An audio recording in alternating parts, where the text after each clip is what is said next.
जैसा कि हम लोग अभी को क्या पढ़े बच्चों, उच्चारण स्थान। क्या पढ़े? उच्चारण स्थान। सबको क्लियर हो गया?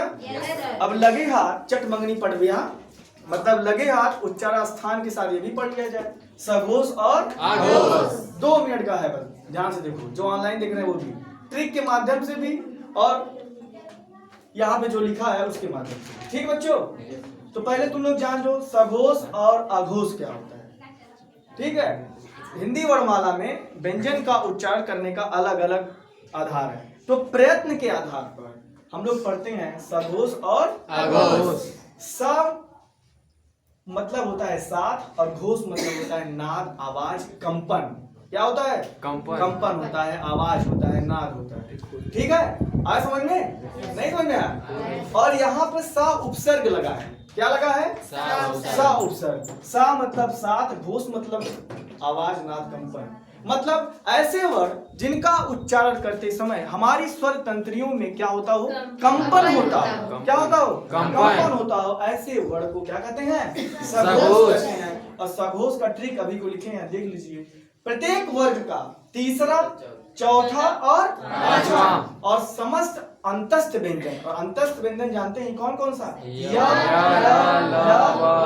और इसके साथ हा को भी कर लीजिए। हा अंतस्थ व्यंजन नहीं है, ये किसमें आता है? ऊष्म व्यंजन में आता है। किसमें आता है? ऊष्म व्यंजन में आता है। और समस्त स्वर को हम लोग क्या कहते हैं? सघोष कहते हैं। और सघोषों की कुल संख्या कितनी होती है? 33। तो सबको समझ में आ गया सघोष किसे कहते हैं? एक बार फिर बता दे रहा हूँ, ऐसे वर्ण जिनका उच्चारण करते समय हमारी स्वर तंत्रियों में क्या होता हो?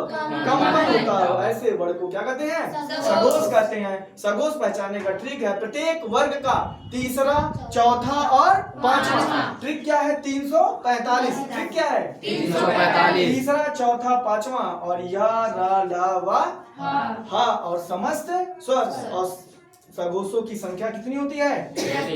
31 होती है। तो आप लोग एक दो उदाहरण बताइए, जैसे में हम लिख दें इसे सघोष कहते हैं।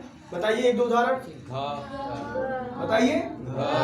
ग और घ, जा कैसे होगा?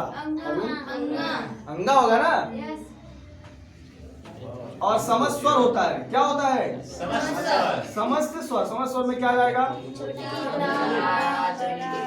और आगे आप लोग कल लिख के लेके आएंगे। ठीक है?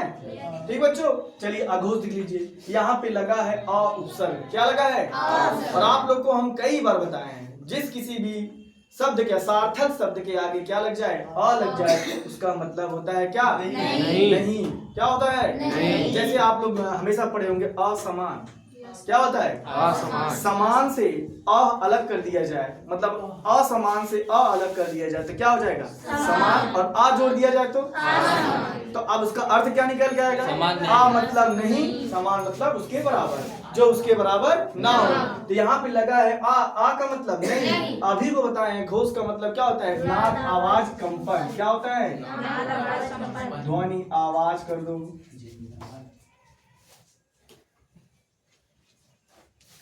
कंपन। तो इसका परिभाषा क्या बनेगा बच्चों? इसका परिभाषा बनेगा ऐसे वर्ण जिनका उच्चारण करते समय स्वर तंत्रियों में कंपन नहीं होता है, उसे क्या कहते हैं? आघोष। और आघोष का ट्रिक है प्रत्येक वर्ग का, जैसे क वर्ग, च वर्ग है ना, पिछले पढ़ाए हैं, तो प्रत्येक वर्ग का पहला और दूसरा, पहला वर्ण और दूसरा। जैसे क वर्ग का कौन सा होगा? क और च वर्ग का ट वर्ग का प वर्ग का और ता वर्ग का। तो सब में दो दो ठो, कितना हुआ? 10 और 3 देखो, इसे कौन सा सा बोलते हैं बच्चों? इसे मूर्धन्य सा। इसे दंत सा क्यों बोलते हैं पता है? Yes sir. ये देखो दांत जैसा निकला भी है। कैसे निकला है? दांत जैसे निकला है। इसे क्या कहेंगे? दांत जैसे निकला है, इसलिए दंत सा नहीं कहेंगे। इसका उच्चारण स्थान दंत से होता है, इसलिए कहते हैं। ये तो हम तुम लोग को समझाने के लिए कह रहे हैं। ठीक बच्चों, तो तीनों सा और ये प्रत्येक वर्ग का पहला और दूसरा, तो 10 उसमें हुआ, 3 कितना हुआ 13। अब वो सब छोड़ो, यहाँ पे देखो अभी को बताया हूँ सगोसों की संख्या कितनी होती है। इसी को उल्टा करो, 31 का उल्टा करोगे क्या आएगा 13। तो बस इसी से जान जाना आप लोग कि सगोसों की संख्या 31, तो 31 का उल्टा कर दोगे क्या हो जाएगा 13, तो वही हो जाएगी अघोषों की संख्या। सबको समझ में आएगा सगोस सगोस? तो ज्यादा से ज्यादा वीडियो को शेयर करें, कमेंट करें और धन्यवाद।